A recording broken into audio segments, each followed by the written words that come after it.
Él la quiere a ella, no a ti. Déjale la casa y el dinero. Firmé los papeles del divorcio. Puede quedarse con el hombre, pero la casa y el dinero son míos. Hola a todos, gracias por acompañarme hoy. Antes de empezar mi historia, me gustaría saber desde qué ciudad me escuchan. No duden en compartirlo en los comentarios, y ahora, permítanme sumergirlos en esta historia. Mi madre no parpadeó ni por un instante cuando me dijo, dáselo. Simplemente cortó un trozo de su filete, me miró directamente a los ojos y dijo, Victoria, sé razonable. Beatriz está esperando un hijo suyo. Gabriela necesita más a ella que a ti. Me quedé helada. El tenedor en mi mano de repente se sintió pesado como el plomo. En el comedor de la villa de mis padres en Polanco, el aire, que normalmente estaba impregnado del aroma de los costosos perfumes de mi madre, ahora estaba cargado con el olor sofocante de la carne a la parrilla y la traición. Miré alrededor de la mesa. Mi padre, Andrés, contemplaba su copa de vino, evitando mi mirada. Mi hermana menor, Beatriz, resplandecía. Su mano descansaba protectoramente sobre una pequeña curva en su vientre que, hasta hace 10 segundos, no había notado. Y Gabriel, mi esposo durante 10 años, el hombre que esa misma mañana se despidió con un beso y un «Te amo». Sostenía la otra mano de Beatriz. «Lo siento», susurré. Mi voz sonaba delgada y patética. Era la voz de la niña que en esa misma casa pedía perdón incluso por existir. Gabriel finalmente me miró. No había culpa en sus ojos. Solo molestia. «Victoria, por favor, no hagas una escena», dijo con ese tono condescendiente que se usa con un niño histérico. No queríamos decírtelo así, pero no podíamos seguir ocultándolo. Beatriz tiene 4 meses de embarazo. Estamos enamorados. Sentí como la sangre se drenaba de mi rostro. 4 meses. Llevas 4 meses acostándote con mi hermana, o quizás más. El tiempo es irrelevante, Victoria, interrumpió Beatriz con una sonrisa burlona. Ese pequeño y malicioso gesto en sus labios que conocía tan bien. Lo que importa es que ahora somos una familia de verdad. Algo que, evidentemente, tú no pudiste darle. La puñalada fue precisa. Un golpe directo a nuestros problemas de infertilidad, a los años de pruebas de embarazo negativas. Las noches que lloré en los brazos de Gabriel mientras él susurraba que no importaba, que nosotros dos éramos suficientes. Todo era una mentira. Miré a mi madre, Cristina. Debería haber estado furiosa. Debería haber abofeteado a Gabriel y haberlo echado, pero ella solo tomó un sorbo de su vino. Victoria, mira los hechos. Eres una mujer de carrera. Siempre estás de viaje, obsesionada con tu empresa. Eres fuerte, puedes valerte por ti misma. Pero vea, ella es frágil. Necesita a alguien que la apoye.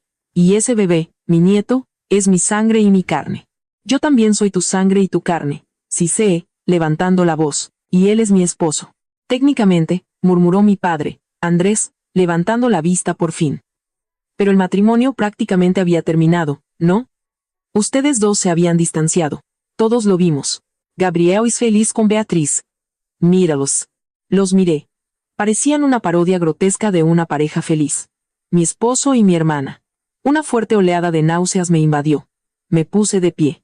Mi silla chirrió ruidosamente contra el piso de madera. Siéntate, Victoria, ordenó mi madre. Tenemos que discutir los detalles.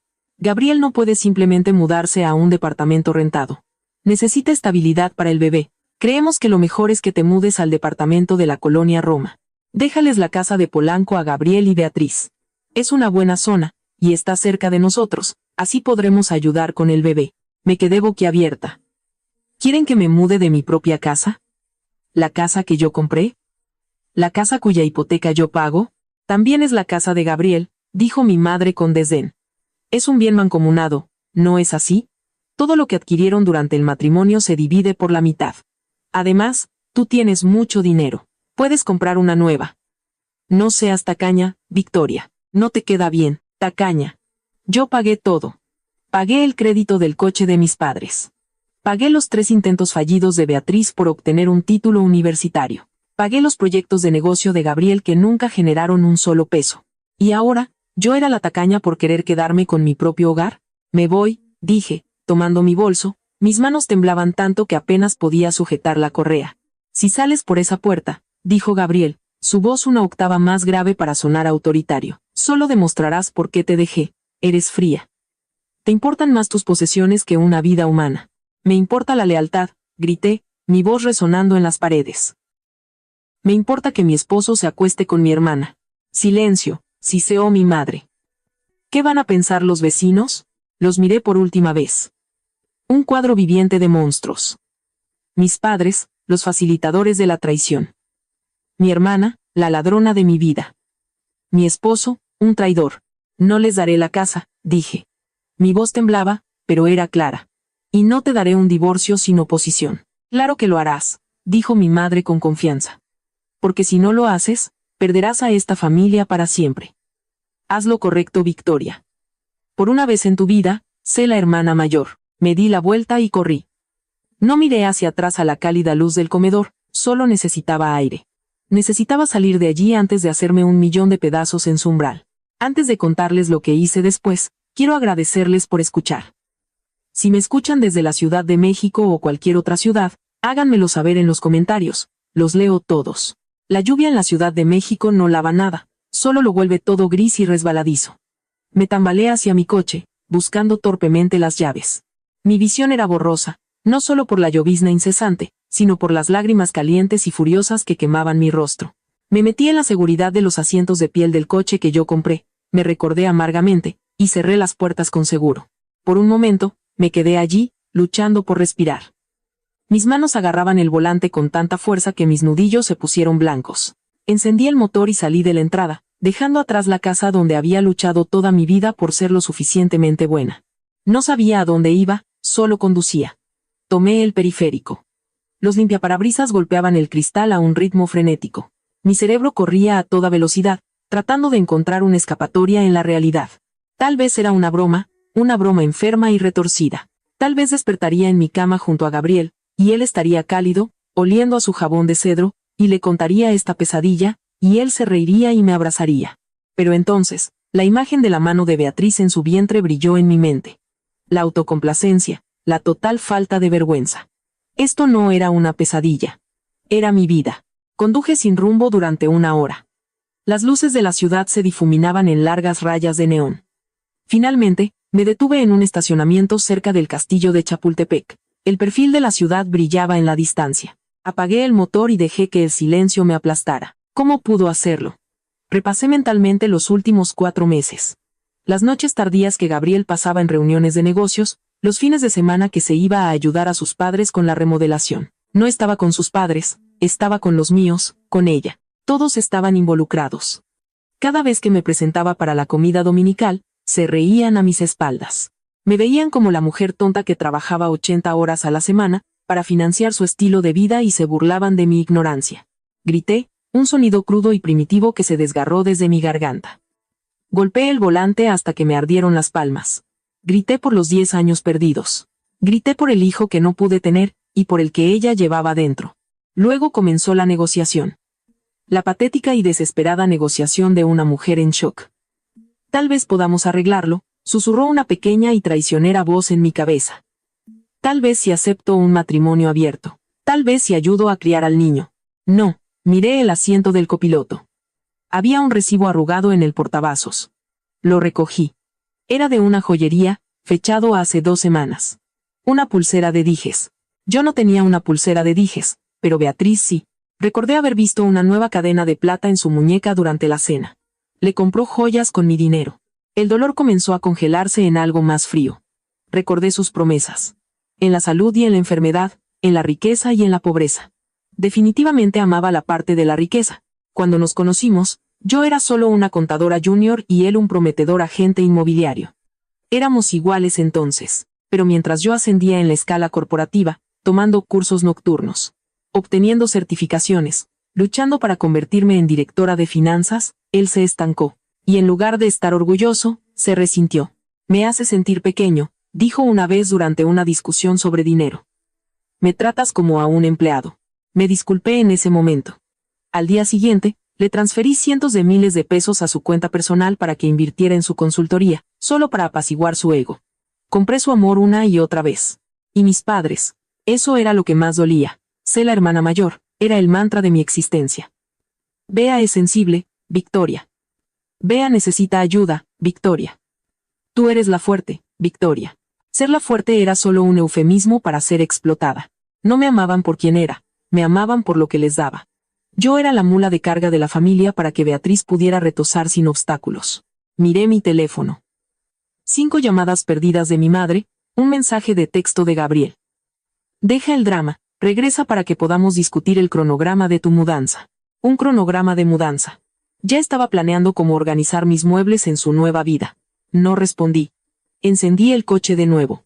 Las lágrimas se habían secado, mis ojos estaban secos y rasposos, y había un dolor hueco en mi pecho que sabía que estaría allí por mucho tiempo. Pero mientras salía del estacionamiento, la negación se desvaneció. La realidad era una piedra fría y dura en mi estómago. Querían una guerra. Querían mi casa. Querían mi dinero. Pensaron que cedería porque siempre lo hacía. Pensaron que era débil porque era amable. Conduje a casa, a mi hogar. No para empacar, sino para asegurar la fortaleza. No me mudaría a un departamento en la Roma. Dormiría en mi propia cama, incluso si olía a él. Mañana no sería una hija o una esposa. Mañana sería la directora de finanzas. Y estaba a punto de realizar una auditoría completa de toda su existencia. Para entender por qué no volqué la mesa y prendí fuego a la casa en ese mismo momento, hay que entender la jerarquía de mi familia. Yo era la primogénita, sana y robusta. Beatriz llegó 8 años después, prematura y enfermiza. Desde el momento en que llegó en una incubadora, respirando superficialmente, ella fue el sol y yo la sombra. Comenzó con pequeñas cosas. Silencio, Victoria, la bebé está durmiendo. Dale ese juguete a Bea, está llorando. No necesita zapatos nuevos, Victoria, Bea necesita plantillas ortopédicas. Aprendí temprano que mis necesidades eran secundarias. Mi papel era facilitar la felicidad de Beatriz. Recuerdo mi 18º cumpleaños. Ahorré todo el verano, cuidando niños y cortando césped para comprar un coche, un viejo Nissan Tsuru destartalado. Mi padre me había prometido duplicar mis ahorros si sacaba puro 10. Lo hice. Le presenté con orgullo mi boleta de calificaciones y mi frasco de dinero en efectivo. Mi padre miró el frasco, luego a mi madre. Victoria, cariño, comenzó mi madre con ese tono suave y compasivo que usaba. Hay una situación.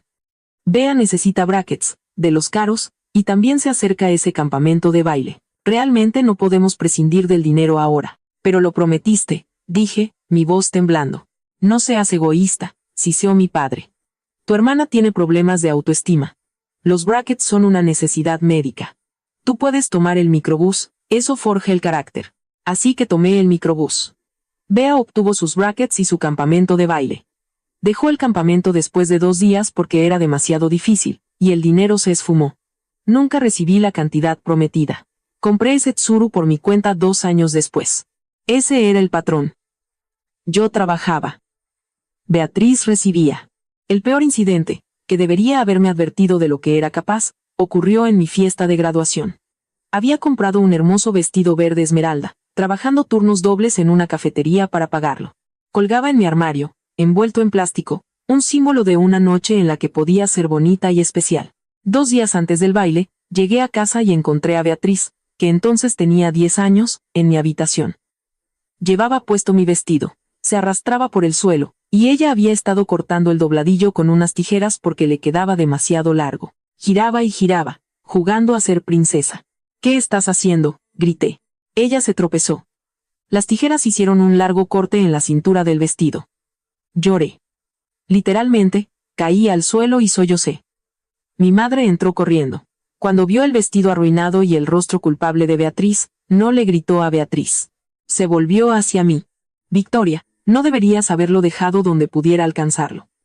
Es solo una niña. Quería ser como su hermana mayor. Lo arruinó, grité. No puedo usarlo. Le pondremos un alfiler, dijo mi madre con desdén. Deja de hacer un berrinche, estás haciendo llorar a Bea. Y ahí estaba. Beatriz derramando falsas lágrimas de cocodrilo, y de repente, yo era la mala. Fui a mi graduación con un vestido prestado que no me quedaba bien. Bea recibió un helado para aliviar el trauma de mis gritos. Esta dinámica nos siguió hasta la edad adulta.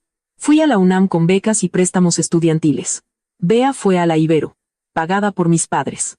Se salió. Se inscribió en una escuela de cosmetología. Se salió. Pasó un año encontrándose a sí misma en Europa con una tarjeta de crédito, que mi padre finalmente me pidió que ayudara a pagar porque los intereses nos están matando. Victoria, y tú tienes un buen trabajo ahora. Pagué. Es la enfermedad del hijo en la sombra. Crees que si pagas lo suficiente, si resuelves suficientes problemas, Tal vez finalmente te miren con la misma adoración que a la gallina de los huevos de oro. Pensé que podía comprar su amor. Cuando le presenté a Gabriel a la familia, pensé que finalmente tenía a alguien de mi lado. Vio cómo me trataban. Tu familia está loca, me dijo después de nuestra primera Navidad juntos, cuando vio a Bea abrir una montaña de regalos mientras yo recibía una agenda y un par de calcetines. Yo te cuidaré, Victoria. Conmigo, nunca serás la segunda opción.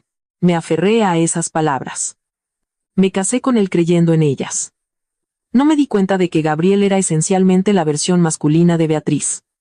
Inseguro, con derecho a todo y buscando un huésped. No quería rescatarme de mi dinámica familiar, quería encajar en ella.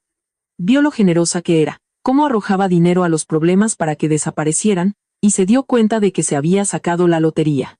Así que, cuando mi madre dijo en esa mesa, sé la hermana mayor, activó 3 décadas de condicionamiento, pero también 3 décadas de rabia reprimida. Ya no tenía 16 años. No dependía de ellos para tener un techo sobre mi cabeza o para recibir amor. Era directora de finanzas. Gestionaba cientos de millones de pesos. Despedía a gente incompetente para ganarme la vida. Y mientras estaba sentada en mi casa esa noche, mirando el techo, me di cuenta de que mi familia era una mala inversión, un activo tóxico, y era hora de liquidar. A la mañana siguiente, me desperté en una cama fría y vacía. Por un instante, busqué a Gabriel, una reacción de memoria muscular, esperando su calor. Entonces la realidad me golpeó como un puñetazo físico. No estaba allí. Probablemente estaba con ella. Me levanté de la cama y entré en su oficina en casa, o más bien, en la sala de videojuegos que llamábamos oficina para preservar su dignidad. Cuando conocí a Gabriel, era agente inmobiliario.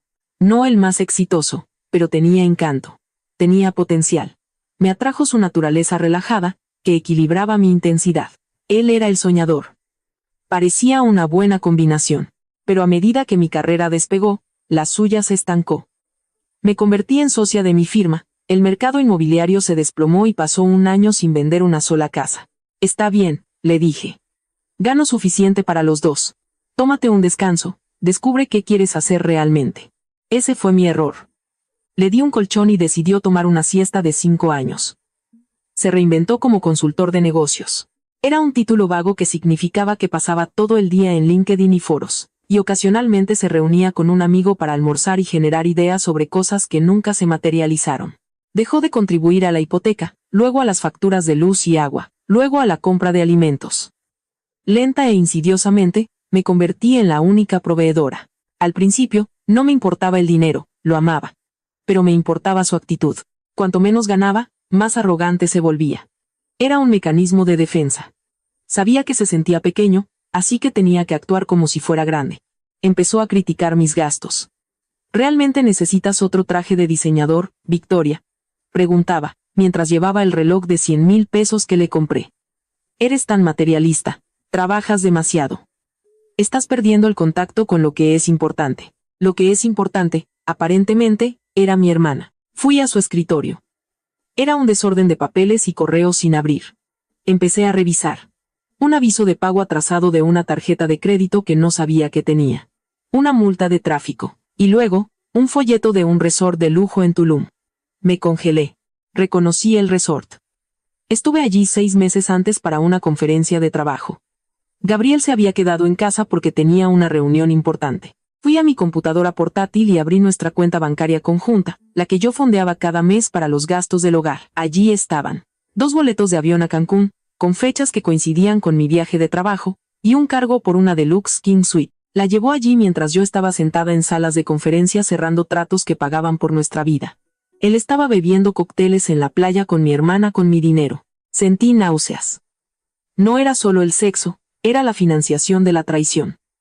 Me había hecho pagar por mi propia humillación. Seguí cavando.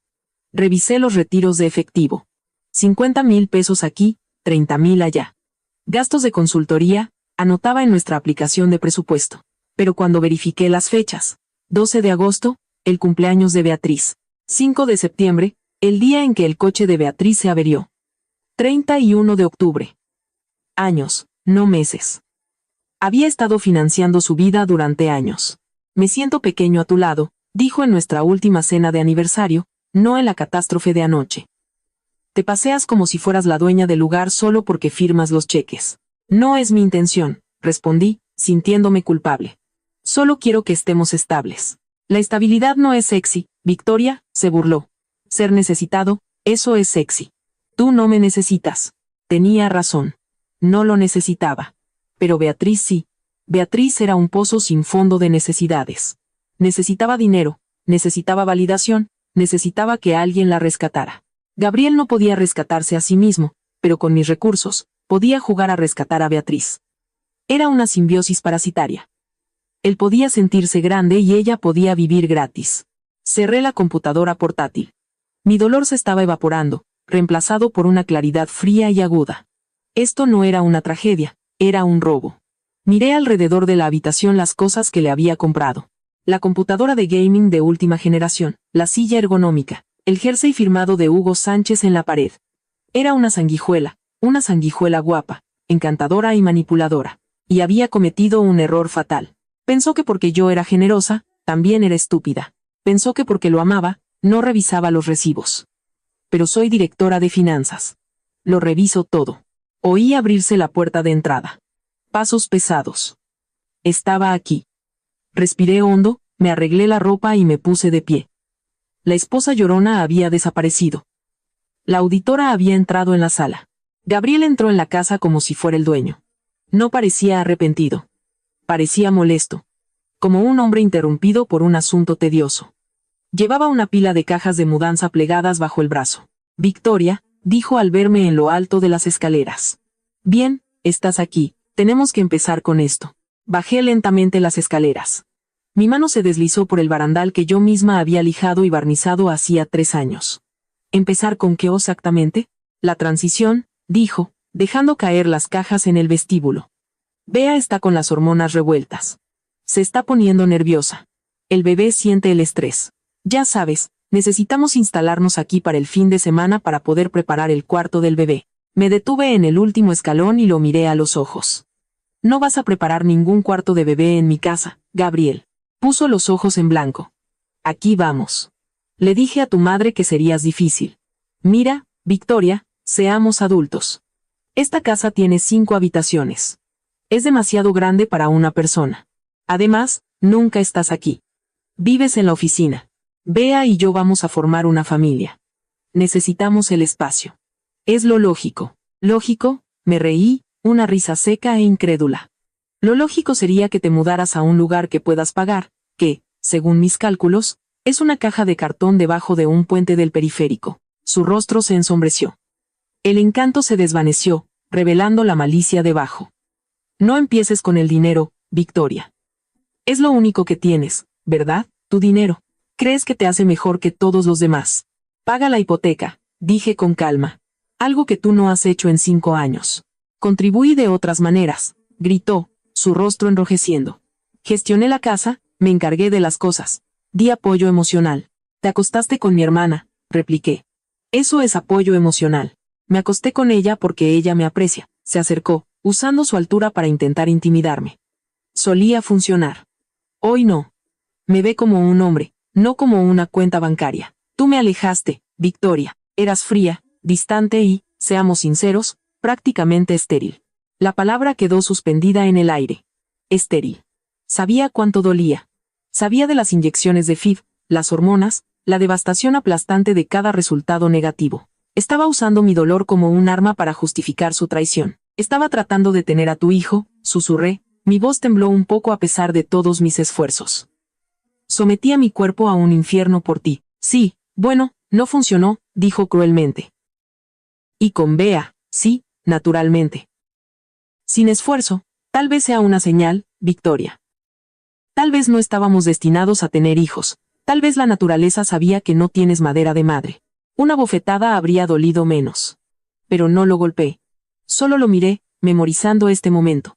Era el cierre que necesitaba. No quedaba amor aquí, solo podredumbre que necesitaba ser extirpada. Empaca tus cosas, dije, mi voz se volvió de hielo. Tus cosas personales. Ropa, artículos de aseo. No te llevas la electrónica, no te llevas los muebles, y definitivamente no te llevas el coche. Jamás en la vida, se burló. Es sociedad conyugal. Hablé con un amigo abogado. La mitad de todo es mío, incluyendo esta casa. Mi fondo de retiro. Es tuyo porque estamos casados, sonrió. Así que, puedes hacer esto por las buenas. Pon la casa a mi nombre como parte del acuerdo, y no iré tras tu pensión de la empresa. O podemos ir a juicio, y me llevaré la mitad de tus preciadas acciones de la compañía también. Tú decides.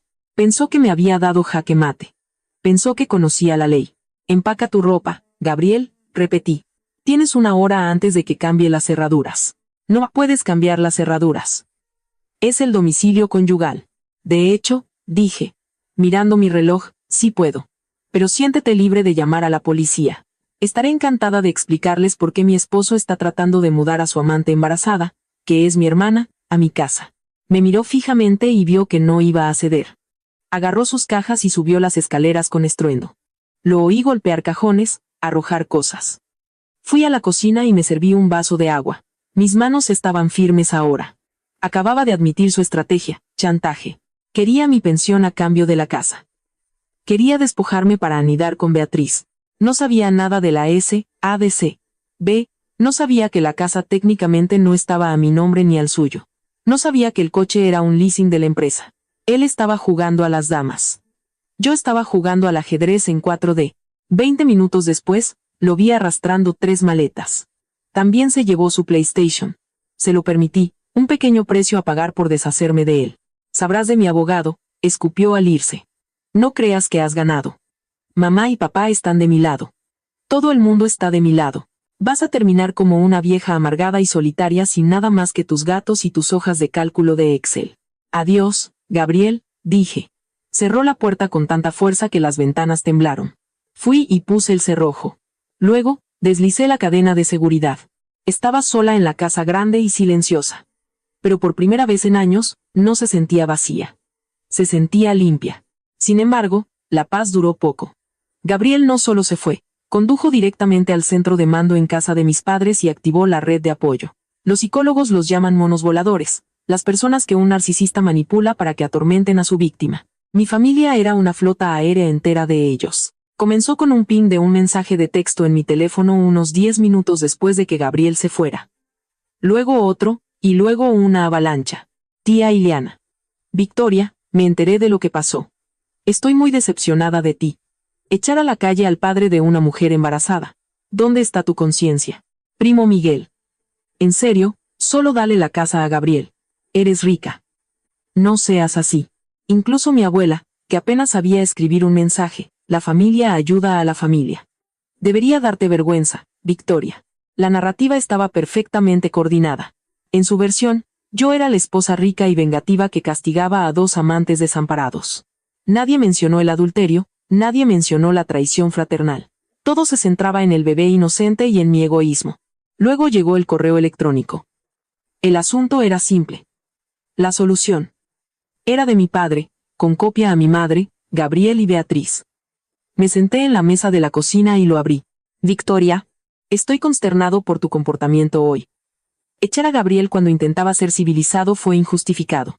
Debemos resolver esto en privado, sin abogados caros que solo drenarán los recursos de la familia. Aquí está la propuesta que hemos acordado como familia. 1. Transferirás inmediatamente la propiedad de la casa de Polanco a nombre de Gabriel y Beatriz. Esto proporcionará estabilidad a tu futuro sobrino o sobrina. 2. Pagarás una pensión alimenticia a Gabriel durante 5 años, en consideración a que él sacrificó su carrera para apoyar la tuya. Me reía a carcajadas con esto. ¿Qué sacrificó? Su récord en FIFA. 3. Pagarás una suma única de 75,000 pesos a Beatriz por el estrés emocional causado durante este periodo de transición. 4. Aceptarás un divorcio rápido y de mutuo acuerdo. A cambio, Gabriel aceptará no hacer valer su reclamo legal sobre el 50% de tus acciones actuales de la compañía. Esta es una oferta generosa, Victoria. Si la rechazas, apoyaremos a Gabriel en una batalla legal completa. Testificaremos que fuiste emocionalmente abusiva y negligente. Además, recuerda que tienes una responsabilidad con este niño. No castigues a un niño inocente por tus celos. Con cariño, papá. Miré la pantalla, mi visión borrosa por la rabia. Querían que le pagara a Beatriz por estrés emocional. Querían que le pagara una pensión al hombre que me había robado. Y la amenaza. Testificarían en mi contra. Mis propios padres estaban dispuestos a cometer perjurio para arruinarme, solo para apoyar a Beatriz. Era impresionante en su audacia. Contaban con mi culpa, con mi vida de sumisión. Pensaron que si presionaban lo suficiente, la vieja Victoria, la hermana en la sombra, se rompería solo para que dejaran de gritar. Empecé a escribir una respuesta furiosa. ¿Están locos? Él me engañó. Es mi hermana. Pero mi dedo se detuvo sobre el botón de enviar. No, eso es lo que querían. Querían una reacción emocional. Querían que me enredara con ellos, discutiendo, razonando, suplicando. Si discuto, estoy negociando, y uno no negocia con terroristas. Borré el borrador. En su lugar, imprimí el correo electrónico. Imprimí los mensajes de texto. Fui a mi oficina en casa e imprimí los estados de cuenta bancarios que probaban el robo de Gabriel. Imprimí los recibos de la tarjeta de crédito del viaje a Tulum. Creé una carpeta física. La etiqueté como guerra. Mi teléfono sonó. Era mi madre. Dejé que fuera al buzón de voz. Sonó de nuevo. Mi padre. Buzón de voz. Luego sonó el teléfono fijo. Eran implacables. Desconecté el cable del teléfono fijo. Puse mi móvil en modo no molestar, permitiendo solo llamadas de mi círculo íntimo, que era una lista tristemente corta. De repente, sentí un aislamiento abrumador. Había perdido a todos, a mi esposo, a mi hermana, a mis padres, a mis parientes. Probablemente incluso los vecinos se volverían en mi contra una vez que el molino de rumores comenzara a girar. Yo era la villana en su historia, y nada de lo que dijera cambiaría eso porque la verdad era inconveniente para ellos. La verdad requeriría que admitieran que Bea era una rompehogares y Gabriel un fracasado. Era más fácil pintarme como un monstruo. Fui a la ventana y miré la lluvia. Necesitaba un aliado, alguien que conociera la verdadera historia. Y entonces, como si mi desesperación la hubiera invocado, un taxi se detuvo en mi acera. Una mujer salió con una maleta gigante con estampado de leopardo, luchando con un paraguas empapado. Sara, mi compañera de cuarto de la universidad, mi dama de honor, la que me dijo en mi boda. Le doy a estos 5 años, pero estaré aquí para ti. Vivía en Monterrey. No la había llamado todavía porque estaba demasiado avergonzada. Pero aquí estaba, marchando por mi acera como un general llegando al frente de batalla. Abrí la puerta y, antes de que pudiera decir una palabra, dejó caer la maleta, echó un vistazo a mi rostro lleno de lágrimas y dijo: Vi la publicación del bebé milagroso de Beatriz en Instagram. Vine a ayudarte a enterrar los cuerpos. Metafóricamente, o literalmente, traje una pala. Rompí a llorar, pero esta vez, eran lágrimas de alivio. Sara no me dio un abrazo tímido, fue uno poderoso, como si intentara mantener unidas mis piezas rotas por pura fuerza de voluntad. Me llevó a la sala, se quitó los zapatos y descorchó una botella de vino que había estado guardando para una ocasión especial. Esta es una ocasión especial, declaró, sirviendo 2 copas enormes. Este es el día en que finalmente despertaste. Nos sentamos en el suelo y le conté todo. La cena, el viaje, los mensajes de texto, el correo electrónico de mi padre. Cuando le mostré el correo, Sara no se puso triste. Se puso furiosa. Caminaba de un lado a otro en mi sala, gesticulando salvajemente con su copa de vino. Estrés emocional para Beatriz, gritó. Se acostó con tu marido, el único estrés que debería sentir es la vergüenza de ser una persona horrible. ¿Y tus padres? Victoria, te he estado diciendo durante 20 años que son tóxicos. Pero esto es una traición de proporciones bíblicas. Dijeron que testificarían en mi contra, dije en voz baja. Dijeron que yo era abusiva. Que lo intenten, dijo Sara, arrodillándose frente a mí y agarrándome por los hombros. Escúchame, Victoria, mírame. No eres la víctima aquí, eres el banco. Y están muertos de miedo. Miedo, yo sé. Parecen bastante seguros. Es un farol, dijo Sara. Piénsalo. Gabriel no tiene trabajo. Beatriz no tiene trabajo. Tus padres son jubilados que viven de un ingreso fijo más las limosnas que les das. Si cierras el grifo del dinero, se mueren de hambre. Te están atacando porque necesitan aplastarte antes de que te des cuenta de que tienes todas las cartas. Tenía razón. Estaba tan centrada en la herida emocional que no había visto el panorama estratégico. Él quiere la casa, dije. Cree que es sociedad conyugal. ¿Lo es?, preguntó Sara. Sabía que yo era meticulosa con mis finanzas. Victoria, por favor, dime que no pusiste a ese bueno para nada en el título de propiedad. Logré una sonrisa débil. La casa fue comprada antes de nuestro matrimonio. Está a nombre de una S.A.D.C.V. Inversiones Victoria, que creé por protección legal para mi trabajo. Los ojos de Sara se abrieron de par en par. El acuerdo prenupcial. Por favor, dime que le hiciste firmar uno. Lo hice, dije. Mi jefe en ese momento insistió. Gabriel lo firmó sin leerlo para probar que no le importaba el dinero. Pero no lo he visto en 10 años. No recuerdo las cláusulas específicas. Entonces lo encontraremos, ordenó Sara. Esta noche, encontraremos cada papel, construiremos una fortaleza y mañana lanzaremos las armas nucleares. Pasamos las siguientes 4 horas revolviendo mi oficina en casa. Encontramos el acuerdo prenupcial en una caja fuerte en el fondo del armario. Encontramos las declaraciones de impuestos. Encontramos los estados de cuenta de la tarjeta de crédito que había impreso antes. Mientras trabajábamos, Sara seguía abriendo agujeros en mi realidad. Dijo que eras estéril. Preguntó mientras clasificaba recibos.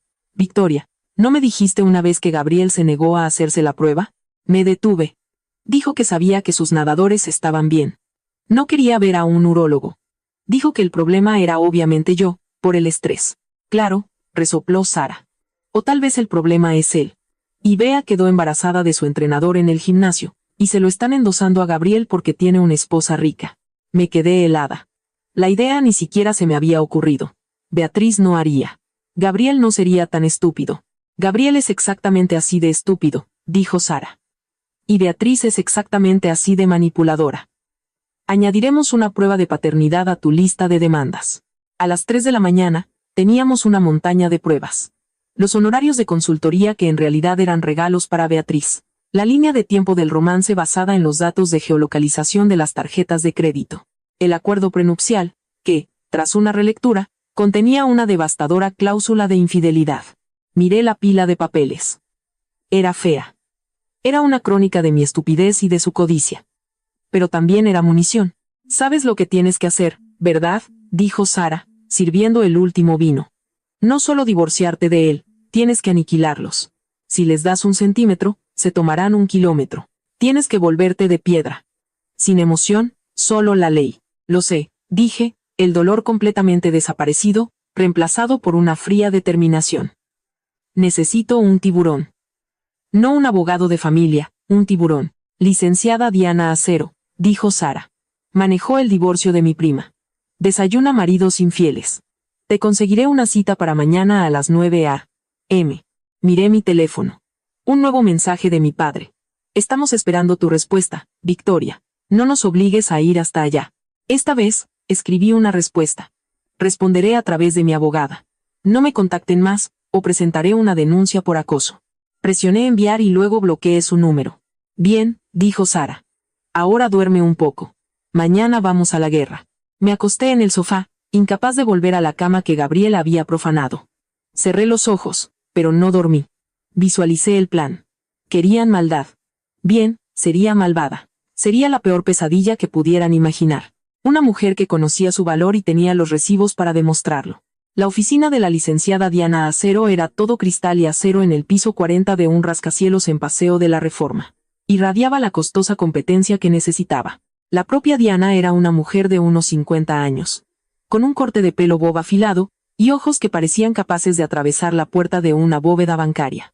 Escuchó mi historia sin interrupción, tomando notas en un bloc legal. Sara se sentó a mi lado, asintiendo para darme ánimos. Cuando terminé, Diana tomó un sorbo de agua y miró la pila de documentos que había traído. Bien, dijo, su voz tranquila y autoritaria. Primero, evaluemos el daño. Recogió el acuerdo prenupcial. Lo hojeó, sus cejas se arquearon ligeramente.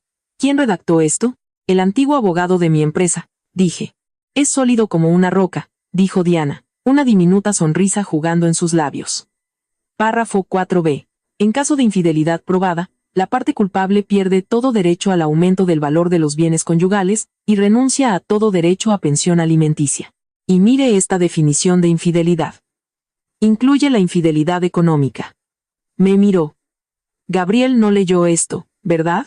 Dijo que la jerga legal le daba dolor de cabeza, admití. Bien por nosotros, dijo Diana. Ahora, hablemos de la casa. Dijo que es propiedad de una S.A.D.C.V. Inversiones Victoria, confirmé. La compré 6 meses antes de la boda. Su nombre nunca estuvo en el acta constitutiva. No. ¿Usaron fondos conjuntos para pagar la hipoteca? A veces, vacilé. Desde la cuenta conjunta. Diana frunció el ceño. Eso crea un problema de confusión de bienes. Él podría argumentar que contribuyó al capital. Pero, intervine, Sacando la hoja de cálculo que Sara y yo habíamos hecho la noche anterior, puedo probar que cada peso en esa cuenta conjunta provino de mi salario. Gabriel no ha contribuido ni un centavo en 5 años. De hecho, estos registros muestran que sacó fondos conjuntos para uso personal. Juegos en línea, regalos para Beatriz, viajes. Diana tomó la hoja de cálculo, sus ojos recorriendo las columnas.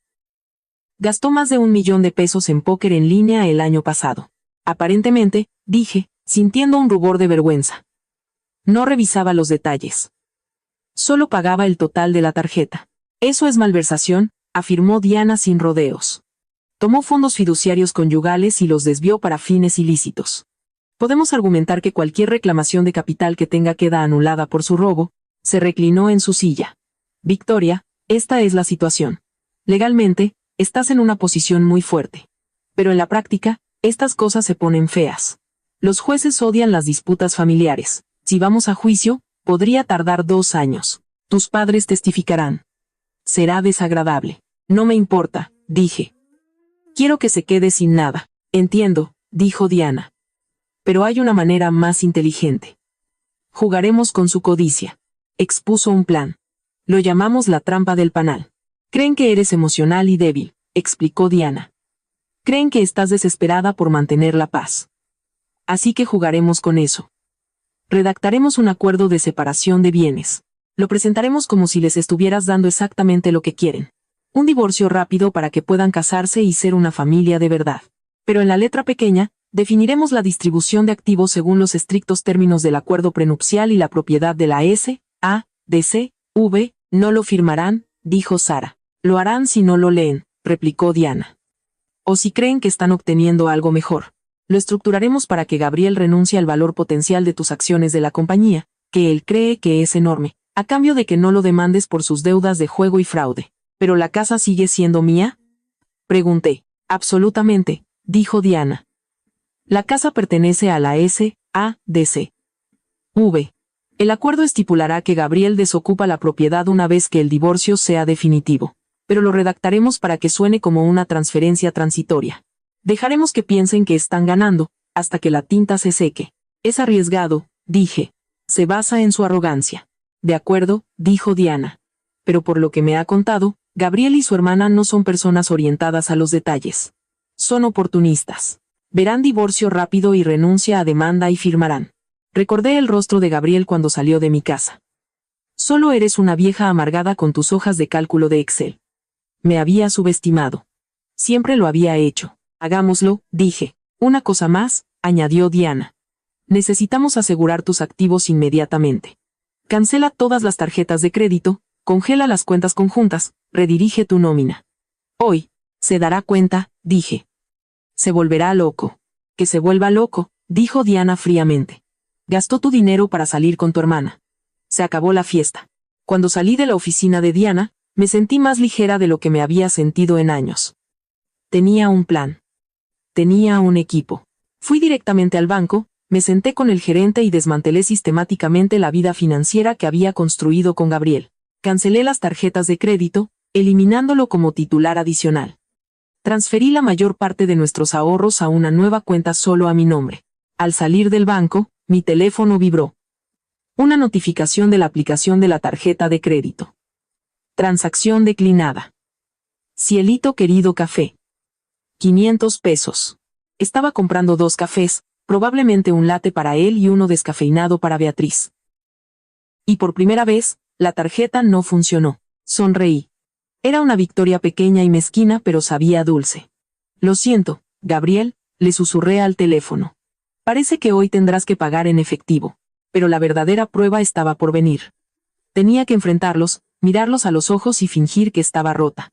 Todo mientras sostenía el cuchillo que cortaría los lazos para siempre. Le envié un mensaje a mi padre. Estoy lista para hablar. Reunámonos. La trampa estaba puesta. Ahora solo tenía que asegurarme de no vomitar cuando los viera. La cafetería que elegí para la reunión era territorio neutral. Una cadena corporativa estéril con luces de neón y jazz un poco demasiado alto. Estaba a medio camino entre la casa de mis padres y mi oficina. Llegué 15 minutos antes. No porque estuviera ansiosa, sino porque necesitaba meterme en el personaje. Revisé mi reflejo en la ventana oscura. Llevaba mi cardigan más viejo, el que tiene pelusas en las mangas, y me salté mi corrector habitual debajo de los ojos. Dejé caer los hombros. Necesitaba parecer una esposa derrotada, una mujer que lo había perdido todo y que estaba desesperada por salvar una pizca de dignidad. Diana se sentó a mi lado, serena y profesional, pero había suavizado su habitual mirada de tiburón. «Recuerda», susurró, deslizando el grueso documento sobre la mesa. «Hoy no eres la directora de finanzas. Eres una hermana con el corazón roto. Deja que crean que te están haciendo un favor al firmar esto».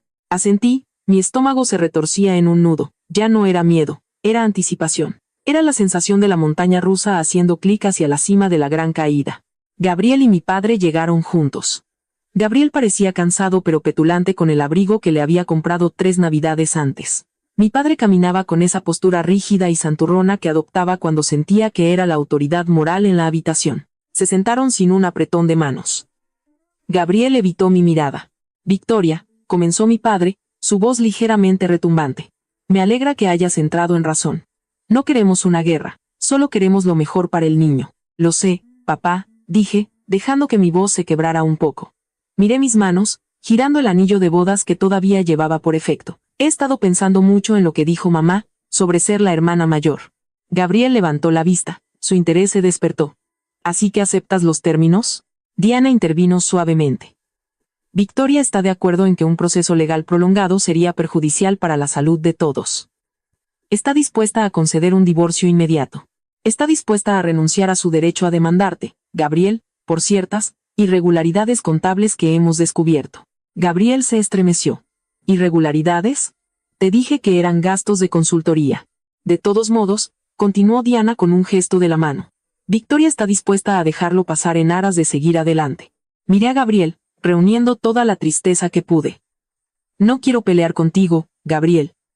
Te amaba. Si Beatriz es lo que quieres, si ella puede darte la familia que yo no pude», me interrumpí, secándome una lágrima falsa, «entonces no me interpondré en tu camino». Mi padre exhaló, sus hombros se relajaron. «Buena chica, Victoria. Sabía que tenías un buen corazón. Pero», dijo Diana, deslizando el documento hacia ellos, «para que esto sea legalmente vinculante y rápido, para que puedan casarse con Beatriz antes de que nazca el bebé, necesitamos firmar un acuerdo de separación de bienes hoy. Establece el divorcio por diferencias irreconciliables. Estipula que cada parte conserva los activos a su propio nombre, y renuncia a cualquier reclamo sobre los ingresos futuros del otro». Gabriel frunció el ceño, mirando el grueso fajo de papeles. «¿Y la casa?». «El correo electrónico decía que me quedaba con la casa». «El acuerdo estipula que usted conservará la residencia en la dirección de Polanco», dijo Diana cuidadosamente, usando una redacción muy específica. «Y que Victoria desocupará la propiedad. También incluye una cláusula en la que Victoria acepta no reclamar los casi 2.25 millones de pesos de fondos conyugales que usted gastó en relaciones externas». Los ojos de Gabriel se abrieron de par en par ante la cifra. Miró a mi padre. Sabía que si esa cifra salía a la luz en un tribunal, parecería un ladrón. «¿Y la pensión?», preguntó Gabriel, codicioso hasta el final. «No puedo permitirme una pensión, Gabriel», susurré, «pero te estoy dando la casa. Te estoy dando un hogar para tu hijo. ¿No es suficiente?». Mi padre le dio un codazo a Gabriel. «Acepta el trato, hijo. Una casa en Polanco vale una fortuna. Te da capital. No presiones». Gabriel miró el documento. Pasó rápidamente las páginas. Contuve la respiración. Si leía el párrafo 12, el que trataba de los derechos de propiedad de entidades legales de terceros, es decir, la S. A. D. C. V., el juego terminaría. Pero solo lo hojeó, buscando las palabras renuncia y casa. Se detuvo en la página de la firma. Cogió el bolígrafo. «¿Esto significa que se acabó?», preguntó, mirándome. «¿Sin vuelta atrás? ¿No vendrás tras mis ideas de negocio?». «No tocaré tus ideas de negocio, Gabriel», dije. Una promesa fácil de hacer, ya que no tenía ninguna. «¿Y nos dejarás en paz?». «Solo quiero desaparecer», dije en voz baja. Sonrió. El brillo de la victoria en sus ojos. Pensó que me había roto. Pensó que había ganado la casa, la chica y su libertad. Todo mientras me dejaba la cuenta a mí. En este momento, mientras su mano se cierne sobre el papel, sé que no hay vuelta atrás. Estoy a punto de volar por los aires toda mi vida, solo para poder construir una nueva. Mi corazón late contra mis costillas, no de dolor, sino de la adrenalina de la caza. Si todavía están escuchando esta historia, Por favor, ayúdenme con un me gusta y comenten un 1 abajo. Esto me hace saber que son increíbles y que están conmigo en este viaje. Su apoyo lo es todo para mí. Escriban un 1 para que pueda verlos. Ahora, veamos qué sucede cuando la tinta toca el papel. Gabriel firmó. El sonido de su pluma arañando el papel fue fuerte en la silenciosa cafetería. Rasca, rasca. El sonido de un hombre firmando su propia sentencia de muerte. Mi padre firmó como testigo, radiante, como si estuviera negociando un tratado de paz que ponía fin a una guerra que él había iniciado. Listo, dijo mi padre, tapando la pluma y devolviendo los documentos a Diana. ¿Ves? No fue tan difícil. Ahora todos podemos seguir adelante. Sí, dije, poniéndome de pie. Mis piernas se sentían temblorosas, pero las obligué a sostenerme.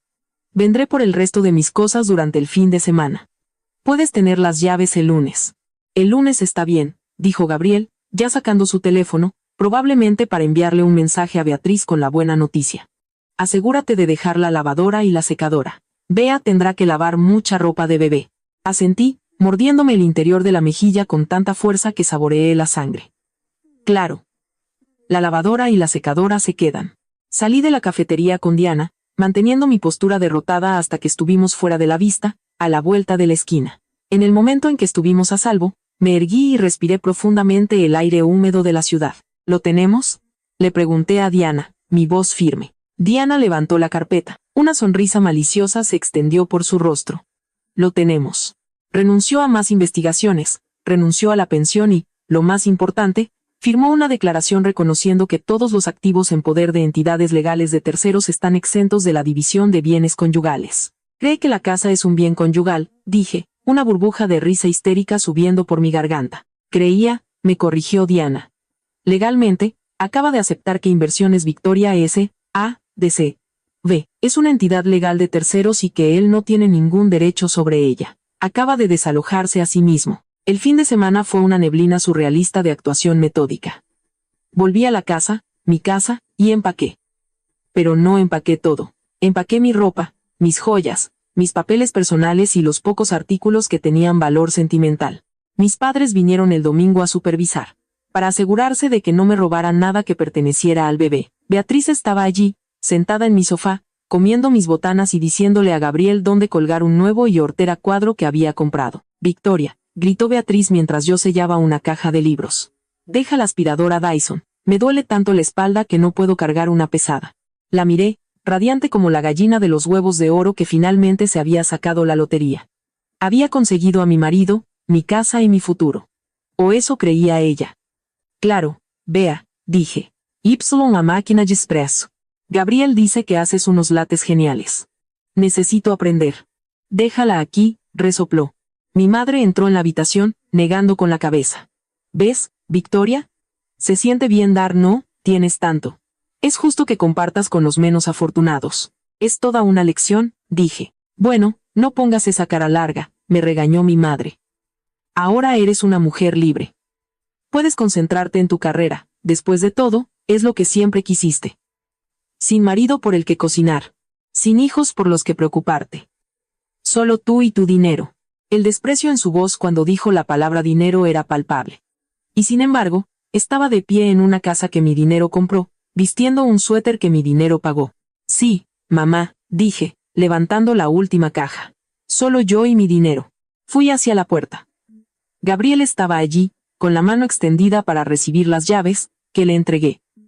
Sin resentimientos, Victoria, dijo, ofreciendo una mano que me negué a estrechar.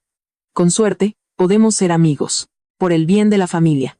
Amigos, repetí, mirándolo directamente a los ojos. Adiós, Gabriel. Disfruta la casa. Disfrútala de verdad. Le di un juego de llaves. Eran las llaves viejas.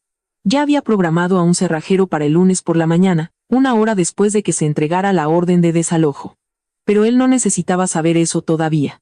Me subí a mi coche, un coche de alquiler, ya que había escondido mi coche de la empresa en un garaje que Diana me recomendó. Me alejé y los vi en el espejo retrovisor. Mis padres saludando. Gabriel y Beatriz besándose en el umbral. Una imagen perfecta de una familia feliz. Conduje 2 cuadras, me detuve y vomité en un arbusto. La farsa había terminado. La náusea de fingir ser débil, de aceptar su abuso, finalmente me alcanzó. Me limpié la boca, bebí un sorbo de agua y me miré en el espejo. Lo hiciste, susurré. Ahora, quémalo todo. Los siguientes 30 días fueron una lección de paciencia. Hay un periodo de reflexión para los divorcios, incluso los de mutuo acuerdo. Pero con el acuerdo de separación de bienes presentado inmediatamente, el reloj corría hacia la sentencia definitiva. Durante ese tiempo, viví en un departamento corporativo. Fui a trabajar, sonreí en las reuniones e ignoré las publicaciones que Beatriz hacía en Instagram. Tan feliz de acurrucarme con mi alma gemela en nuestro hogar para siempre, era el pie de foto de una imagen de sus pies en mi mesa de centro. El cuarto del bebé está tomando forma, una foto de Gabriel pintando mi habitación de invitados de un chillón tono azul. Cada una era una prueba que guardaba por si acaso, pero el arma real era la documentación que Diana había presentado. Déjenme explicarles exactamente cómo funcionaba la trampa, porque si eres una mujer con patrimonio, necesitas saber esto. Hace 10 años, un mentor me dijo, Victoria, nunca poseas nada a tu nombre si puedes evitarlo. Ponlo en una S, A, D, C, V. Te protege de las demandas y te protege de la vida. Así, Inversiones Victoria S.A.D.C.V. era dueña de la casa de Polanco, del coche, de mis cuentas de inversión. Cuando me casé con Gabriel, él firmó el acuerdo prenupcial. Era perezoso, así que no lo leyó. El acuerdo establecía que cualquier activo poseído antes del matrimonio por una entidad legal separada seguiría siendo un bien separado, sin importar quién viviera en él. Pero la belleza absoluta de la maniobra legal de Diana fue la disposición de renuncia de la cláusula de infidelidad, combinada con el acuerdo de separación de bienes que Gabriel acababa de firmar. El acuerdo decía, Gabriel N. se compromete a desocupar el domicilio conyugal una vez que la sentencia de divorcio sea firme, a menos que se firme un contrato de arrendamiento por separado con el propietario del inmueble. Gabriel pensaba que él era el nuevo propietario, debido a nuestro acuerdo verbal y al regalo de la casa. Pensaba que el propietario éramos nosotros, o él. No entendía que el propietario era una empresa, y una empresa no tiene sentimientos. Una empresa no tiene una hermana. Una empresa solo tiene contratos. Y como Gabriel no tenía un contrato de arrendamiento con Inversiones Victoria S.A.D.C.V., en el instante en que el juez sellara la palabra definitivo en nuestro divorcio, se convertiría en un ocupante ilegal. Es brutal, dijo Sara una noche mientras bebíamos vino en mi apartamento temporal. Es la cosa más hermosa y brutal que he visto en mi vida. Era necesario, dije, mirando las luces de la ciudad. Si solo hubiera luchado con ellos, un juez podría haberle dado la casa por el bien del bebé. Los jueces simpatizan con los niños. Pero de esta manera, él mismo renunció a ella. Aceptó mudarse, solo que no sabía cuándo. ¿Y el dinero?, preguntó Sara. Cuentas conjuntas cerradas, dije, tarjetas de crédito canceladas. Pero dejé una cuenta abierta, la que está vinculada a los pagos automáticos de los servicios de la casa. ¿Por qué? Porque quiero que las luces sigan encendidas hasta después de la boda, sonreí. Quiero que se sientan cómodos. Quiero que se sientan seguros. Das miedo, se rió Sara. Solo soy una directora de finanzas, me encogí de hombros. Gestiono el riesgo. El día 29, el juez firmó la sentencia. Estaba oficialmente divorciada, oficialmente soltera y, legalmente, Gabriel era oficialmente un ocupante ilegal. Diana llamó. Firmado, sellado, entregado. La orden de desalojo está lista. El cerrajero está en espera. La compañía de mudanzas está reservada para llevar tus muebles a un almacén. Espera, dije. No envíes a los de la mudanza todavía, deja que tengan la boda primero. ¿Quieres que tengan su recepción en tu casa?, preguntó Diana, confundida. No, dije. Su recepción es en un salón de eventos porque son tacaños. Pero volverán a la casa para su noche de bodas. Es entonces cuando atacaremos. Eso es a sangre fría, Victoria. Me robaron a mi marido e intentaron robarme mi futuro, dije. La sangre fría es la única temperatura que me queda. Colgué el teléfono. Miré el calendario. Sábado. La boda era el sábado. Les enviaré un regalo, pensé. No será una tostadora. Será un actuario judicial. Obviamente, no fui a la boda. Pero en la era de las redes sociales, no necesitas estar presente para presenciar un choque de trenes.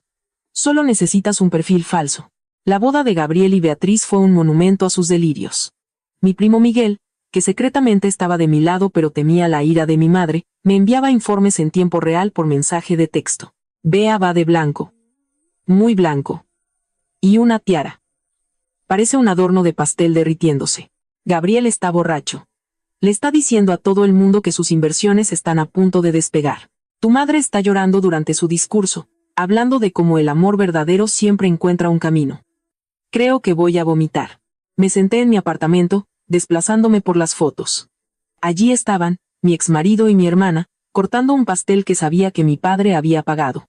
Se veían triunfantes. Parecían haberse salido con la suya. El pie de foto de Beatriz debajo de su publicación. Finalmente, señora DN, tan feliz de empezar nuestra vida en nuestro hogar para siempre. Almas gemelas, felicidad, sorry not sorry. Ese hashtag, sorry not sorry, fue la gota que colmó el vaso.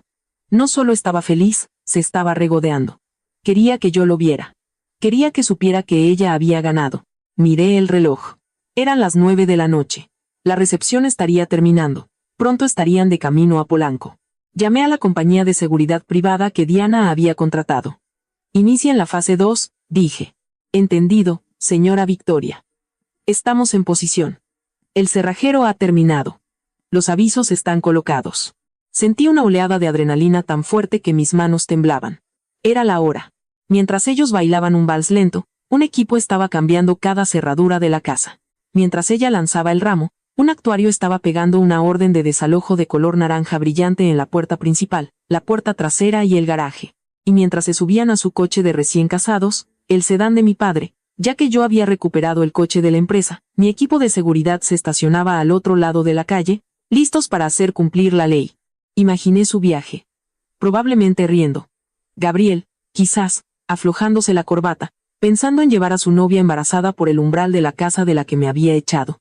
Probablemente pensando en lo listo que era, en cómo había burlado al sistema. No sabía que el sistema estaba amañado en su contra desde el principio. Me serví un vaso de agua mineral con gas.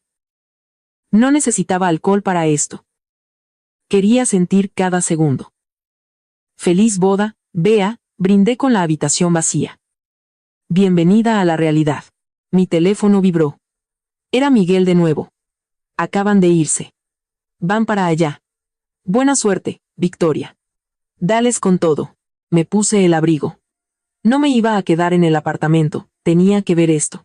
Conduje hasta mi antiguo barrio y me estacioné a 3 casas de distancia, oculta por la sombra de un gran roble. Observé la calle. Estaba en silencio. La lluvia había cesado, dejando el asfalto resbaladizo y negro. La casa, mi casa, estaba a oscuras.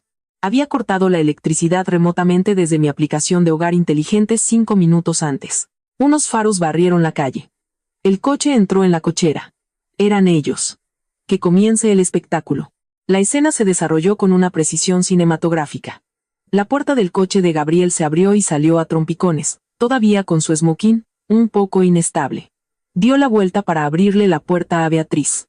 Ella salió, su vestido blanco arrastrándose por el asfalto húmedo, agarrándose el vientre teatralmente. Subieron por el camino hacia el porche. Bajé mi ventanilla 1 centímetro, lo suficiente para oír. ¿Por qué están apagadas las luces?, se quejó Beatriz, su voz aguda en el aire nocturno.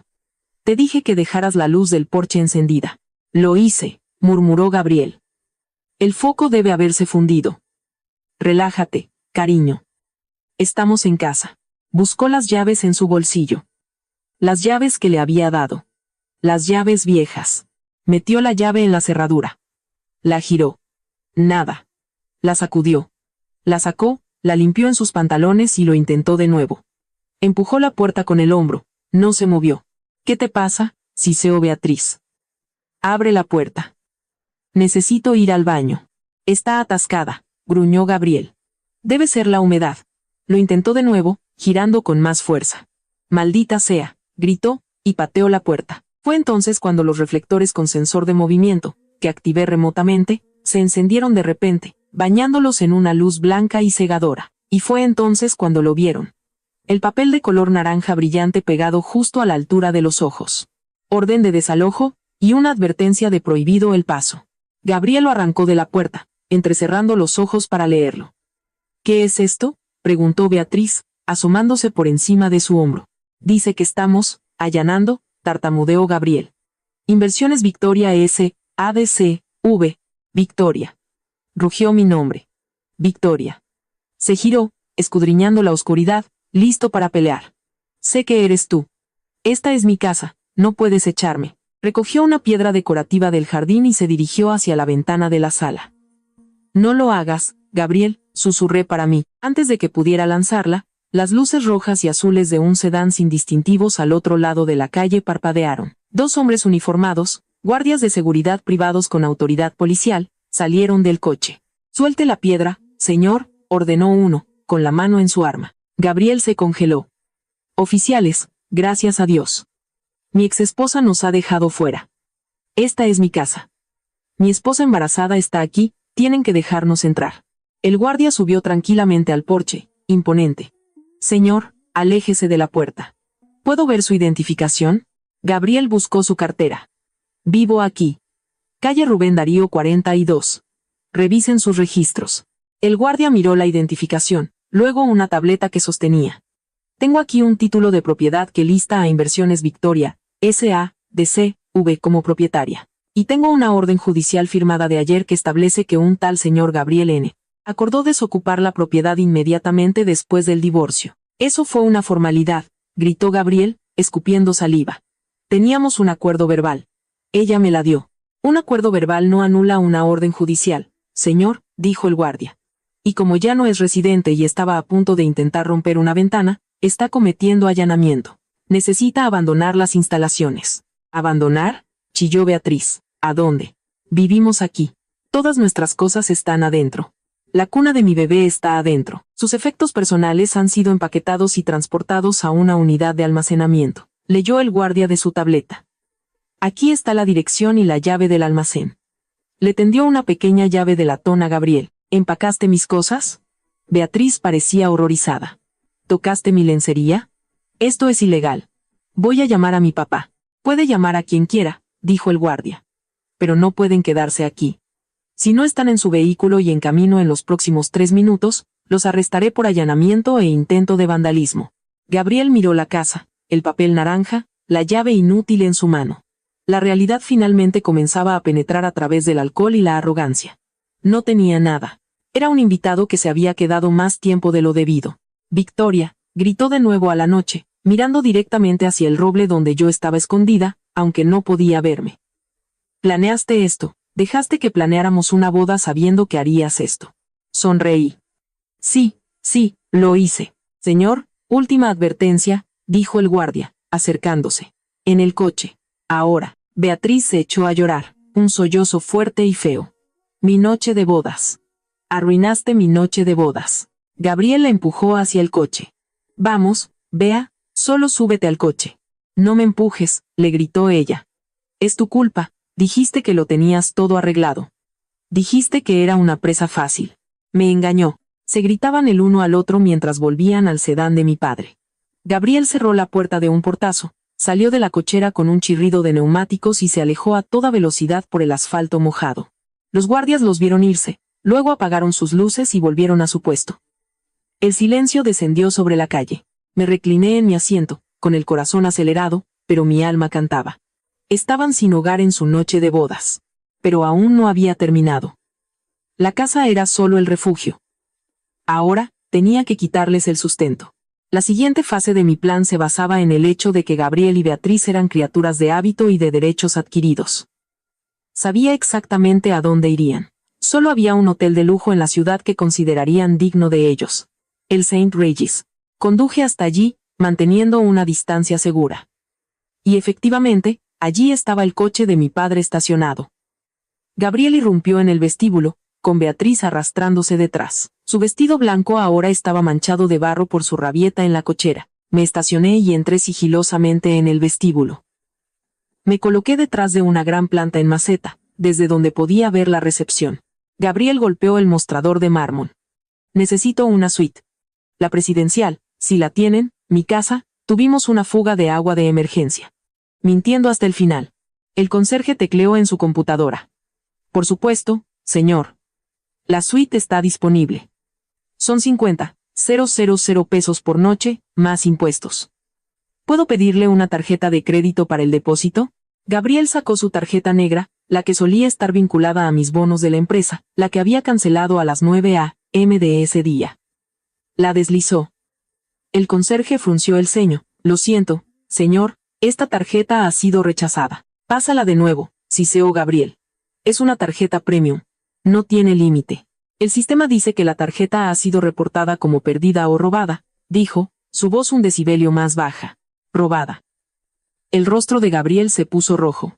Pruebe con esta. Le dio la tarjeta conjunta. Rechazada. Gabriel empezó a sudar. Se palpó los bolsillos, sacó una tarjeta de débito, la suya personal, la vinculada a la cuenta donde guardaba el dinero de su consultoría. Esta funcionará, dijo con confianza. El conserje la deslizó, esperó, levantó la vista con una pizca de lástima. Señor, no hay fondos suficientes en la cuenta. ¿Qué? Gritó Gabriel. Ayer había más de 200,000 pesos. De hecho, lo sabía. ¿Pero recuerdan la deuda de juego que dejé de pagar? El casino tenía una reclamación. En el momento en que la protección de la sociedad conyugal se levantó con el de pagar, los acreedores se abalanzaron y embargaron su cuenta personal. Diana les dio el aviso.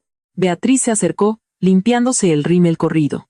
Solo usa mi tarjeta, Gabriel, por el amor de Dios. Rebuscó en su bolso y sacó una tarjeta. Era una tarjeta adicional de mi cuenta. Señora, esa tarjeta también es inválida, dijo el conserje. El silencio en el vestíbulo era ensordecedor. La gente miraba. Una novia con un vestido sucio y un novio sin dinero. Efectivo, tartamudeó Gabriel. Abrió su cartera. Tenía quizás 10,000 pesos.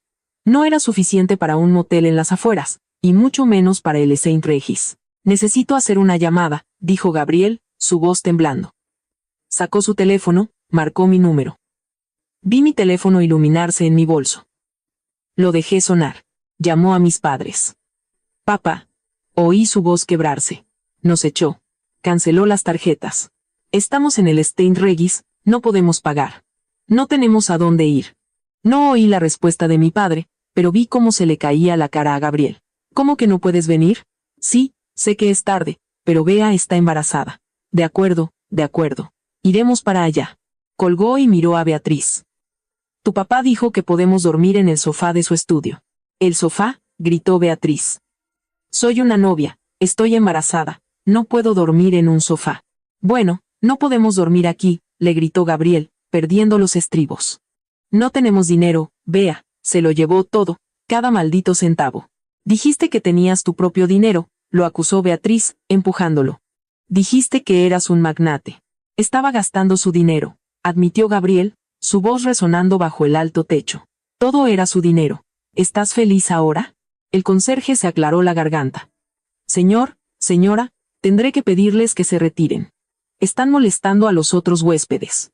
Salieron del hotel. El paseo de la vergüenza para terminar todos los paseos de la vergüenza. Sin suite de lujo, sin champaña, solo un frío viaje en coche de vuelta a casa de sus padres para dormir en un sofá grumoso en una habitación que olía a periódicos viejos. Fui al bar del vestíbulo. Champaña, le dije al barman. La copa más cara que tenga. ¿Celebramos algo? Preguntó. La libertad, dije. Y la verdad. El lunes por la mañana, entré en mi edificio de oficina sintiéndome en la cima del mundo. Los guardias de seguridad me saludaron con un asentimiento. Mi asistente, ajena al drama del fin de semana, me entregó mi café. Tiene un día ocupado, dijo. Y su familia está en el vestíbulo. ¿Quieren verla? Envíelos a la sala de juntas B, dije con calma. Y llame a la licenciada Acero. Dígale que traiga la carpeta. Y pídale al señor Henderson de nuestro departamento legal que se una a nosotros. Me retoqué el maquillaje. Delineador de ojos afilado, lápiz labial rojo, un traje de poder. Ya no era Victoria, la víctima. Era la soberana de mi propio universo. Entré en la sala de juntas B. Estaban todos allí. Mi madre parecía demacrada, mi padre furioso. Gabriel, con la misma ropa del día anterior, parecía desaliñado. Beatriz lloraba en silencio en un rincón. «Monstruo», gritó mi madre en cuanto entré. «¿Cómo pudiste, en su noche de bodas?» Me senté a la cabeza de la mesa. «Por favor, siéntense. Tenemos asuntos que discutir». «¿Asuntos?» Gabriel golpeó la mesa. «Robaste mi casa, robaste mi dinero. Recuperé mi propiedad, lo corregí. Y dejé de financiar tu fraude. Te demandaremos», gritó mi padre. «Le diremos a todo el mundo lo que hiciste». «¿Qué dirán?», pregunté. ¿Que desalojé a mi exmarido de una casa que no era suya? ¿Que dejé de mantener a mi hermana adulta? Adelante. Pero antes de hacerlo, quizás quieran ver esto. Diana entró, seguida por nuestro abogado de la empresa. Puso una gruesa carpeta sobre la mesa. «Esto», dije, golpeando la carpeta, es una auditoría financiera de los últimos 5 años. Gabriel, malversaste más de 3 millones de pesos de nuestras cuentas conjuntas para juegos de azar y regalos no autorizados. Eso es un delito grave. Gabriel palideció. Y Beatriz, miré a mi hermana. Aquí están los recibos de joyas, viajes, ropa, todo pagado con dinero robado. A los ojos de la ley, eso te convierte en cómplice de fraude. Receptación de bienes robados. Beatriz dejó de llorar. Yo no sabía. La ignorancia no es una defensa, dijo Diana bruscamente. Ahora continué, poniéndome de pie, aquí está mi oferta. No presentaré cargos penales contra Gabriel. No demandaré a Beatriz por la restitución de activos. Y no los demandaré a ustedes, mamá y papá, por el dinero que les presté a lo largo de los años y que olvidaron devolver. Mis padres se encogieron en sus asientos. A cambio, dije, todos firmarán un acuerdo de confidencialidad. Nunca me contactarán de nuevo, nunca vendrán a mi oficina, nunca vendrán a mi casa. Y tú, señalé a Gabriel, admitirás que tu deuda con el casino y con el SAT es tuya y solo tuya. ¿El SAT?, gimió Gabriel. Oh, sí, sonreí. Presenté una solicitud de cónyuge inocente esta mañana. El SAT ahora sabe que no declaraste esas ganancias de juego. Te buscarán. Gabriel enterró la cabeza entre las manos. ¿Se acabó? Nos estás arruinando, susurró mi madre. Somos familia. No, dije, mi voz dura como el acero. Ustedes eran parásitos. Yo era el huésped. Solo estoy curando la infección. Pero el bebé, gimió Beatriz. Tu sobrino. Necesita un hogar. Miré a Beatriz, miré su vientre y jugué la última carta que había estado guardando. En cuanto a ese bebé, dije, sacando la última hoja de la carpeta. Gabriel, ¿recuerdas cuando intentábamos la FIV? Te negaste a hacerte la prueba. Gabriel levantó la vista, confundido. Y le pedí al médico que realizara una prueba en esa muestra que diste para esa prueba casera que intentamos al principio. Encontré los resultados en tu escritorio. Los habías escondido. Deslicé el papel hacia él. Tienes una condición genética, Gabriel. Azoospermia. Tu recuento de esperma es 0. Eres estéril. El silencio en la habitación fue total. Se podía oír el zumbido del aire acondicionado. Gabriel miró el papel, luego a Beatriz. El color se drenó del rostro de Beatriz. Parecía un fantasma. Vea, la voz de Gabriel era un susurro peligroso. Vea, ¿de quién es el bebé? Yo, tartamudeó Beatriz. Esa prueba está mal. Victoria la falsificó. Es de la clínica, Gabriel, dije, llámalos. Gabriel se puso de pie, la comprensión comenzaba a filtrarse.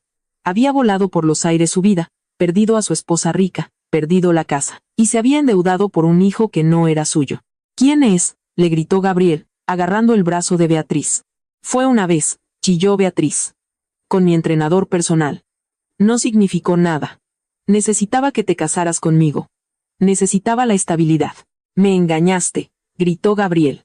Arruinaste mi vida por un maldito bastardo. Se abalanzó sobre ella. Los guardias de seguridad lo sujetaron en un instante. Sáquenlos, les dije a los guardias. A todos. Mientras los arrastraban, Gabriel gritaba obscenidades. Beatriz chillaba. Mis padres parecían viejos y derrotados. No sentí nada, ni alegría, ni tristeza, solo silencio. El silencio de una pizarra limpia. La revelación del bebé fue la bomba atómica que vaporizó lo que quedaba de su alianza. No tuve que hacer nada más que observar los escombros desde una distancia segura. Gabriel fue arrestado ese día en mi oficina por agresión. Pasó una noche en una celda. Cuando salió, no tenía a dónde ir. Mis padres no lo acogieron. Después de todo, ya no era el padre de su nieto. Era solo un hombre sin dinero y violento que los había humillado. La vida de Beatriz se desmoronó. Mis padres, enfrentados a la vergüenza de que su hija estuviera embarazada de un entrenador al azar y a la pérdida de su fantasía de un yerno rico, se volvieron contra ella. ¿Cómo pudiste ser tan estúpida? Oí a mi madre gritarle por teléfono gracias por las actualizaciones, Miguel. Tenías una gallina de los huevos de oro, y la mataste. No les importaba la moralidad. Les importaba que la estafa hubiera fracasado. Gabriel solicitó la anulación del matrimonio por fraude, alegando que Beatriz lo había engañado para casarse. Intentó demandarme de nuevo, representándose a sí mismo ya que no podía pagar un abogado. El juez desestimó el caso en 5 minutos y le ordenó pagar mis honorarios legales. Como no podía pagar, tuvo que declararse en quiebra personal. ¿Y el bebé? El entrenador personal era un estudiante de 20 años sin dinero ni interés en la paternidad. Beatriz se enfrentaba a la maternidad soltera sin patrimonio, viviendo en la habitación de su infancia y escuchando las quejas diarias de mi madre sobre la carga financiera que representaba. Unos 2 meses después, recibí una carta de Gabriel. La reenviaron a mi oficina. Victoria, sé que la regué. Fui débil. Beatriz me manipuló, jugó con mis inseguridades. Nunca dejé de amarte. Estaba confundido. Por favor, hablemos. Estoy viviendo en mi coche. No tengo nada. Eras lo único bueno que me había pasado. Por favor, dame una segunda oportunidad. La leí 2 veces. Hace 10 años, habría llorado. Habría pensado. Está sufriendo. Necesito ayudarlo. Pero miré la caligrafía, la misma mano que había vendido mi dignidad por una casa que no era suya. Cogí un bolígrafo rojo. Remitente desconocido, escribí en el sobre y lo metí en la trituradora. Ya no lo odiaba. Simplemente, no me importaba. Era un extraño. Una lección aprendida a la mala. El colapso del gran clan fue total. Sin mi ayuda mensual, mis padres no podían permitirse su estilo de vida. Tuvieron que vender su villa en Polanco, la casa donde crecí, la casa donde siempre fui la segunda. Se mudaron a un pequeño departamento de 3 habitaciones en una zona menos atractiva. Beatriz tuvo que conseguir un trabajo de verdad. Empezó como recepcionista en un consultorio dental. Miguel me dijo que parecía 10 años mayor, y que se quejaba a cualquiera que quisiera escuchar de cómo su hermana malvada le había robado su herencia. Pero nadie escucha. La gente del barrio vio las patrullas. Saben la verdad. Gabriel se fue de la ciudad. Se rumorea que volvió a su ciudad natal para vivir con su hermano, trabajando en un centro de llamadas. No mantuve absolutamente ningún contacto. Cambié mi número. Me mudé a un nuevo hogar, un elegante y moderno penthouse en la ciudad, lejos de los suburbios. Vendí la casa de Polanco a una encantadora pareja joven. No quería los recuerdos. Una tarde lluviosa, 6 meses después, me encontré con mi madre en el supermercado. Era inevitable en una ciudad tan grande, supongo. Parecía frágil. Su cabello no era el rubio perfectamente peinado de siempre. Se le veían las raíces grises. Me vio y detuvo su carrito. Victoria, dijo, su voz temblorosa. Me detuve, no huí, me mantuve firme. Cristina, te extrañamos, dijo. Las lágrimas brotaron de sus ojos. Tu padre no ha estado bien. Su corazón, nos vendría bien un poco de ayuda. Ahí estaba el anzuelo. La culpa. El corazón. La ayuda.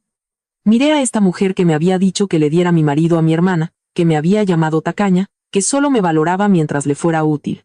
Lamento oír eso, dije cortésmente. Su seguro debería cubrir los problemas cardíacos. Deberían llamarlos. Victoria, jadeó. Somos tu familia. No, dije, y me incliné para que escuchara cada palabra. Ustedes tomaron una decisión.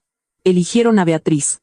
Eligieron la mentira. No pueden volver corriendo a la verdad solo porque la mentira ya no paga las cuentas. Soy tu madre. Eres mi donante de óvulos, dije.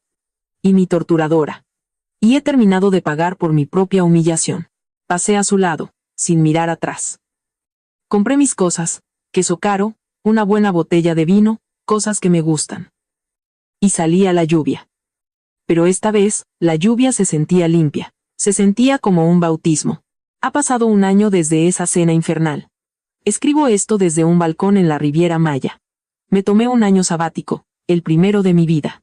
No estoy trabajando, solo viviendo. La demanda es un recuerdo lejano, el dolor una cicatriz que se ha desvanecido a blanco. Conocí a alguien aquí.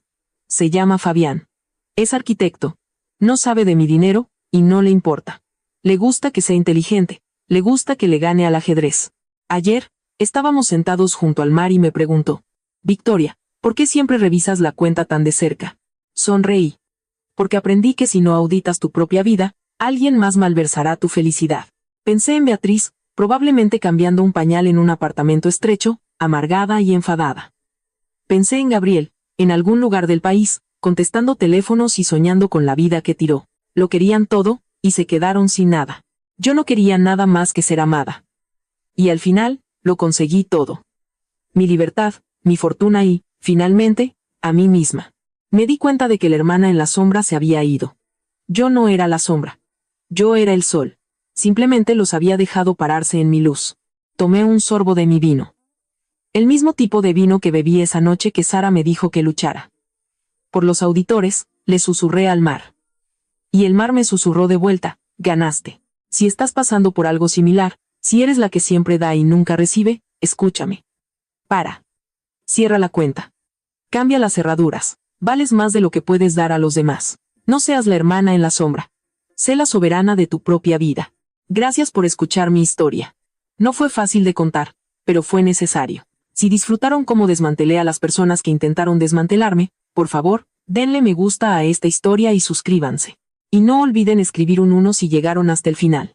Ustedes son mi verdadera familia ahora. Manténganse fuertes y guarden los recibos. Y así, mientras las olas de la Riviera Maya susurraban victoria a victoria, se nos recuerda una verdad poderosa.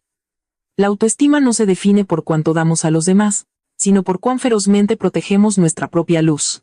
Su viaje no fue solo para recuperar su riqueza o su libertad, sino para redescubrir su fuerza, su valor y el coraje para enfrentarse a la traición de frente. La historia de Victoria nos enseña que la resiliencia no nace de evitar el dolor, sino de enfrentarlo y usarlo como catalizador para el crecimiento. En la vida, podemos encontrarnos con aquellos que se aprovechan de nuestra amabilidad o la confunden con debilidad. Pero el verdadero poder reside en saber cuándo trazar la línea, cuándo decir basta y cuándo priorizar nuestra propia felicidad. La transformación de Victoria de la hermana en la sombra a la soberana de su propia vida nos recuerda que no estamos definidos por las expectativas o manipulaciones de los demás. Estamos definidos por nuestra capacidad para levantarnos, reconstruirnos y brillar más que nunca. ¿Qué te llevas de esta historia? Comparte tus pensamientos a continuación, o simplemente escribe hermoso si esta reflexión resonó contigo.